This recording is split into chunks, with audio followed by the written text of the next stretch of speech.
Hey, what's up everyone? This is Erik, the Erik Collector, and today I'm doing a game review. Well, this is much like a dedication pretty much for my girlfriend Lily from Lily a Simple Mom. I'm doing a dedication review for her because on May 24th she graduated and got her associate's degree. So congratulations, babe, we love you. I meant to do this review last week, but because I had the monthly haul video to do, and I was really feeling very sick that whole Memorial Day weekend. I didn't have the strength to do a actual review. I just wanted like a straight shot type of video and get it done and over with because I felt sick. But anyways, I'm doing a review for her because this is one of her favorite cartoons, favorite type of franchises for her, and it's the game that I'm gonna review is Genesis Beauty and the Beast, Roar of the Beast. She is a huge Beauty and the Beast fan. So you know, I remember when I picked up there's another video game I picked up also that came out for the Genesis called Beauty and the Beast Belle's Quest. They're both made by the same company, and they were actually both released. This one was released in 1993. I couldn't find an actual release date online. There's not, like, there's information about this game, but not much of it.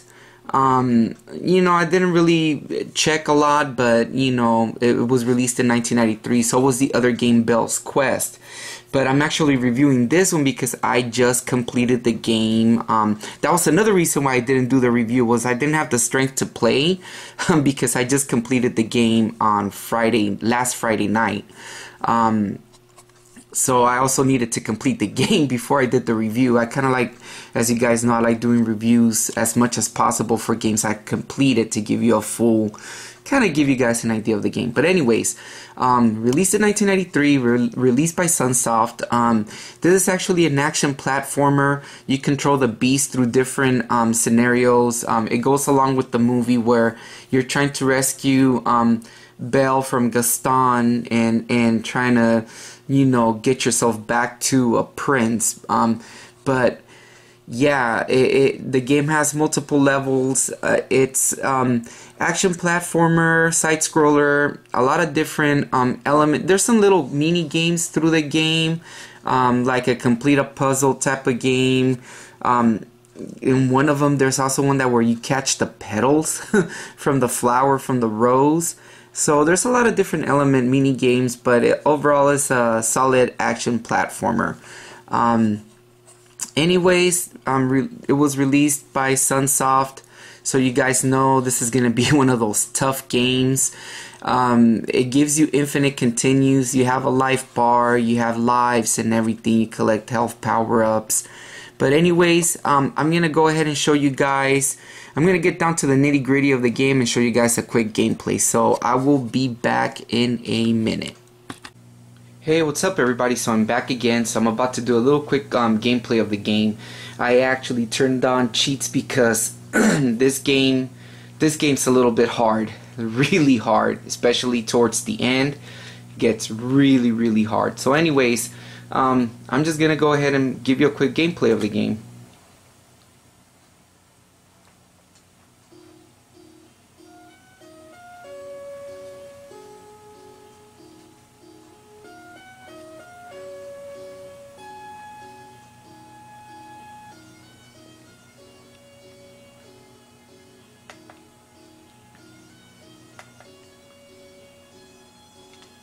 So I guess you can configure your attack, jump, and roar. I'm just gonna go ahead and leave it as it is.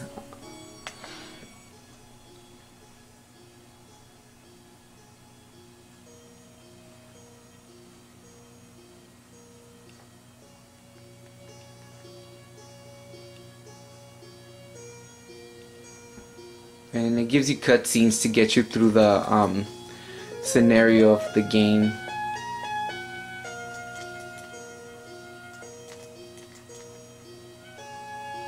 I'm just gonna skip through them.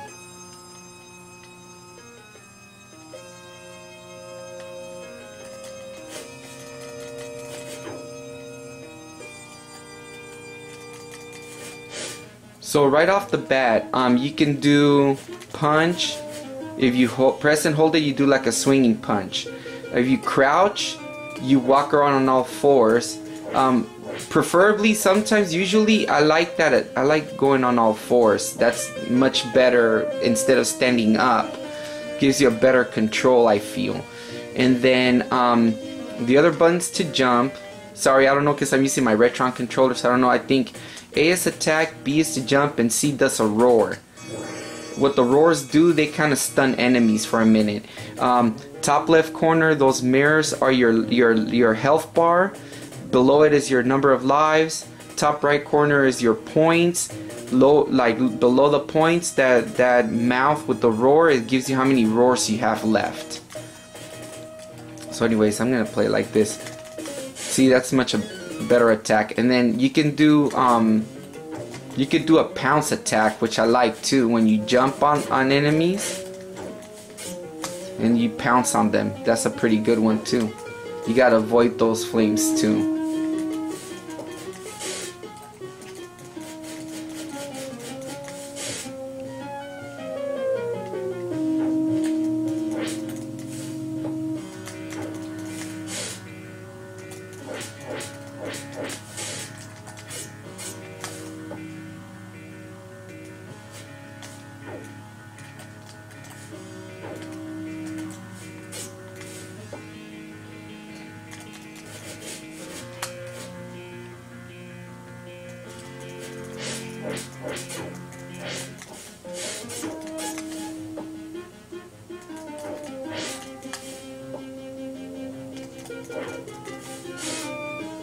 And in each, you get little pieces, short stages or little pieces of stages, and then at the end of a couple of stages you get a boss.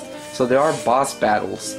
I don't think I'll encounter one yet when I reach the other side.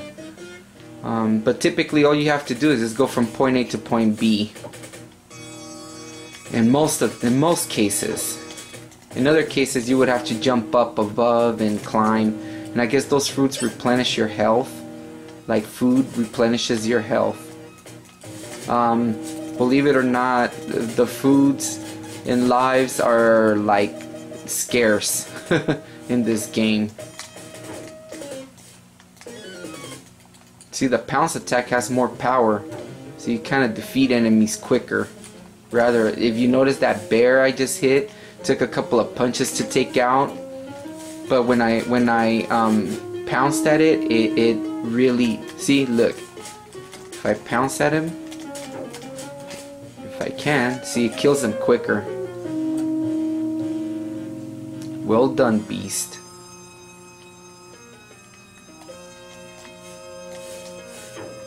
I think at the end of this level, yeah, here's the boss battle.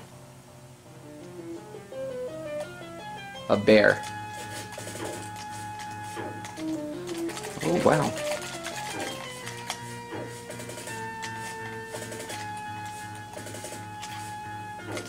The Pounce Attack has more, what happens if I roar at it? Nothing. Yeah, the roars here, basically they're just for show. I kinda don't like, I never really liked using them. I don't know if it gave a lot of, I should have tried it with the other enemies when I was.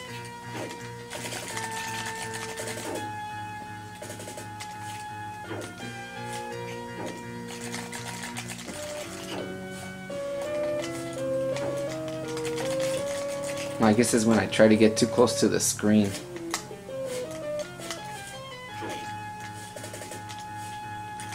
And then at the end of the boss levels, they kind of give you some puzzles or mini games to complete.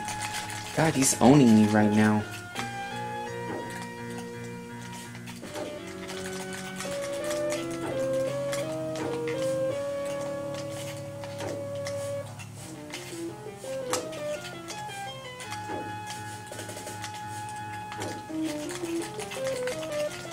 I would have been dead already if it wasn't for the cheat codes.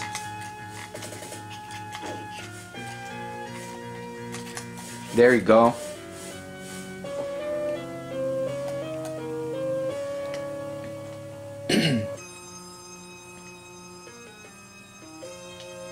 Oh, I guess this one didn't give you a puzzle game. Some do, some don't. But anyways, I'm gonna stop it here.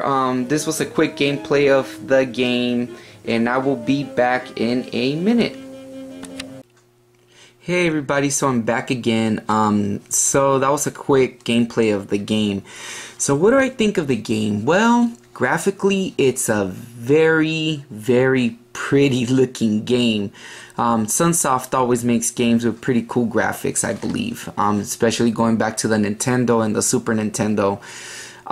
But sometimes those graphics, you know, especially, I didn't show you guys, but after there's a scene where you're in the forest and everything is like a purplish dark color and everything just blends in. I mean, it's beautiful. It's a very beautiful game. Like graphically, I think, you know, it's withstanding the test of time. But sometimes those graphics, it gets blended in where you can't see the enemies, and all of a sudden you're like, you hear that ding when you get hit, like a, you know, and I'm all like, what's going on? What's hitting me? And it took me a while to realize what I was getting hit was like little icicles or little sticks falling down on me. So yes, and then also the music, you know, they could have done a better job on the music. I really, that's the one thing I don't like about the game is the music. It's just very like generic, you know. As far as, you know, gameplay, the controls, they're kind of, you know, it's funny. If you press and hold the jump button, you can go ahead and jump continuously.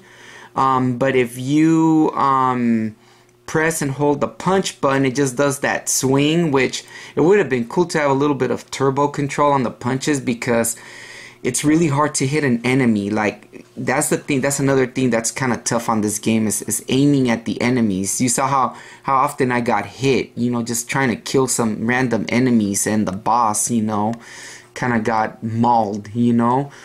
But other than that, I mean, it's a pretty interesting game.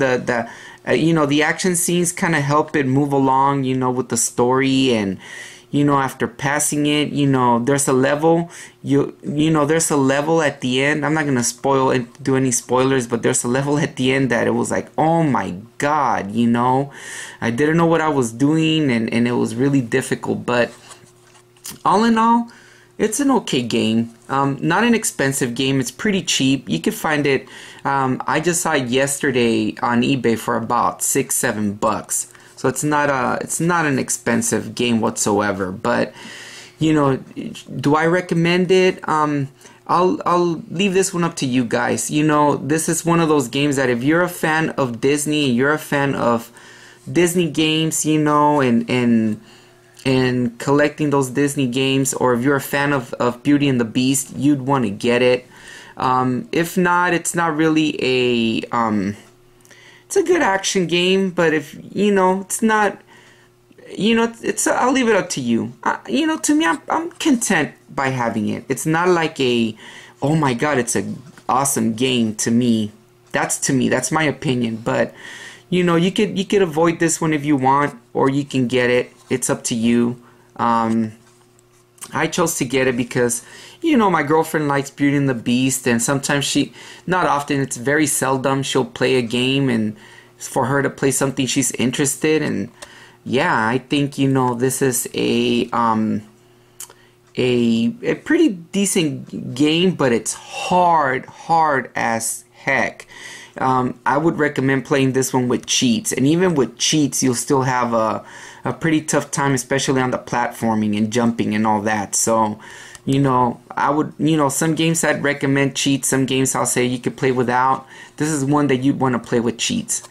So anyways, this has been my review of Genesis Beauty and the Beast Roar of the Beast, in dedication to my girlfriend Lily. Congratulations again. We love you. We're proud of you for completing such an achievement of, you know, graduating from college and getting your associate's degree, and here's to more success for you, babe. And anyways, please like, please subscribe, give your comments below what you guys think. Anyways, again, Erik the Bay Area Collector, peace out.